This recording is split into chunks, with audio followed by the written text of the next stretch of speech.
देश में रहने वाले हम सभी भारतीय आए थे। नमस्कार, यहाँ उपस्थित महानुभाव एवं यहाँ उपस्थित युवा शक्ति। मैं इकरा फातिमा कक्षा 9वीं की छात्रा युवा शक्ति पर अपने कुछ विचार आप सभी के समक्ष साझा करना चाहूँगी। मान्यवर, हम सब वही युवा हैं जो आने वाले भारत के भविष्य के लिए शासक बनकर इस राष्ट्र का निर्माण करेंगे। हम सब वही युवा हैं जो आने वाले भारत के भविष्य के लिए डॉक्टर, इंजीनियर, खिलाड़ी, नेता, अभिनेता बनकर इस राष्ट्र का निर्माण करेंगे।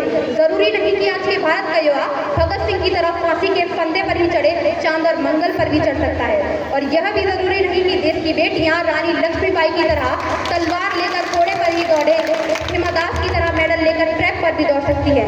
जी हाँ श्रीमंत, आज हमारे देश का लगभग 65% हिस्सा युवाओं का है और मेरे विचारों में ये युवा आपदा को अवसर में परिवर्तित करने का सामर्थ्य रखता है। और इतना ही नहीं, बल्कि हमारे देश के अनेक युवा local for vocal, make in India के सिद्धांतों पर चलकर देश के भविष्य को उज्जवल बनाने में योगदान दे रहे हैं। और अग्निवीर योजना के बाद तो हमारे पास भविष्य में आर्मी से प्रशिक्षित युवाओं की फौज तैयार हो जाएगी और जब भी देश को जरूरत पड़ेगी ये नौजवान अपना सर्वस्व बलिदान करने के लिए तत्पर रहेंगे।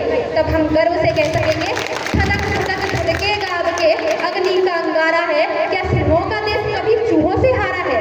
भारत एक अखंड राष्ट्र है, 65% युवाओं के नेतृत्व की ताकत है।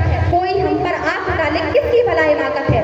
लेकिन जब तक हमारे देश का युवा खालिस्तान पाकिस्तान जैसे नारों का समर्थन करता रहेगा, जब तक हमारे देश का युवा भारत तेरे पकड़े होके से नारे लगाता रहेगा, तब उसी भारत की उसी जमीने 23 साल के शहीद आजम की वो हिम्मत भी देखी है जहां वे अपने फांसी के फंदे को चूम कर गले से लगाते हैं और अपनी शहीदी से क्रांतिकारियों में नया सैलाब खड़ा कर देते हैं।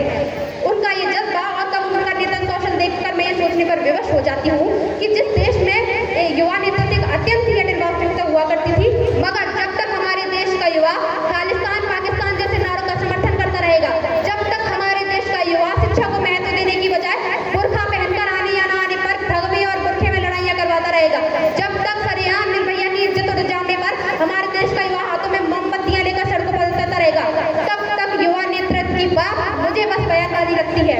अंत में मैं बस इतना ही कहना चाहूंगी कि हो गई है पीर पर्वत सी पिघलनी चाहिए, इस हिमालय से कोई गंगा निकलनी चाहिए। सिर्फ हंगामा खड़ा करना मेरा मकसद नहीं, मेरी कोशिश है कि ये तस्वीर बदलनी चाहिए, ये तस्वीर बदलनी चाहिए।